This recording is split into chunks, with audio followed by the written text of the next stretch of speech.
Voilà, donc maintenant qu'on a réalisé toutes les opérations relatives au réel et au budget, on va aller maintenant regarder l'état en fait de comparaison entre justement ce réel et ces budgets qu'on a réalisés. Donc pour ce faire, donc toujours menu SAP, gestion comptable, contrôle de gestion, comptabilité analytique des centres. Et là, on va aller dans système d'information, état de la comptabilité analytique des centres, et on va comparer pré-budget réel. Et voilà, on va comparer les centres réels, budget et les écarts. Voilà, donc là, une fois qu'on arrive sur cette page, on renseigne toujours la même chose, donc le périmètre analytique, le 2200 pour nous.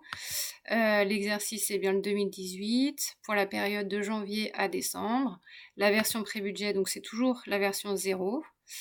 Et ensuite, il vous suffit de renseigner le groupe de centres, donc il est à ce niveau-là, G40, et le groupe de nature comptable, qui est toujours le G40.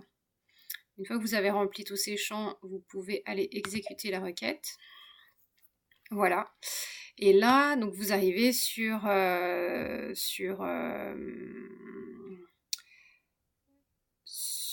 l'état en fait de comparaison entre tout ce qu'on a rentré en réel, tout ce qui a été enregistré en réel et ce qui a été enregistré en budget.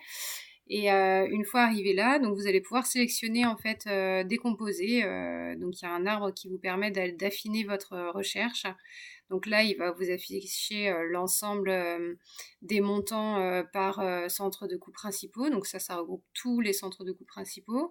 Et puis là, après, vous pouvez aller dans le détail. Donc là, on est sur le centre de coûts principaux Krasnoyarsk, qui est lui-même décomposé par Olympiada, etc.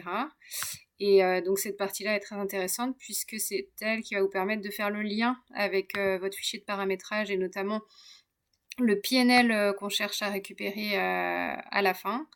Et donc il va falloir vérifier en fonction de votre PNL, vous allez pouvoir vérifier chaque point, chaque coût réel, le pré-budget et les écarts. Donc voilà, bien faire le lien. Et là, ça va permettre, si on n'a pas bien fait de vérification au fur et à mesure, bah, ça va vous permettre peut-être de relever des erreurs qui ont été commises. Donc voilà, bien reprendre le PNL de base, bien comparer. Et avec tous les détails, enfin toute l'arborescence là qui vous permet d'aller dans le détail, vous pouvez retrouver toutes les informations. Après, si vous allez sur la page suivante, ça vous permet de voir les quantités qui ont été chargées. Donc si jamais vous retrouvez une erreur sur la page en amont, vous pouvez toujours aussi revérifier que les quantités ont bien été rentrées au moment du budget. Et voilà. Et ensuite, vous revenez en arrière. Donc voilà, ça va vraiment vous permettre d'avoir une vision globale de tout ce qui a été fait et puis de bien comparer avec le PNL que vous souhaitiez obtenir à la fin du projet. Voilà, donc cette opération est terminée.